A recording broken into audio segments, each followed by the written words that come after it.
How to sign up WeChat without QR code. Let's jump right into the steps. First, you want to go ahead and open WeChat on your phone.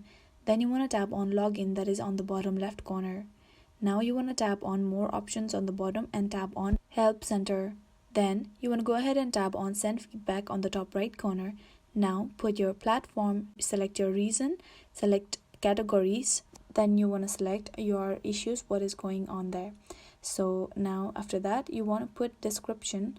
You can write whatever I write here by slowing down the video, or you can just copy and paste it, or even write it in your own words. After that you want to scroll down and enter your WeChat account here and your email here to recover. You can either select email or WeChat to be contacted, and then after that you want to tap on submit, that is on the bottom.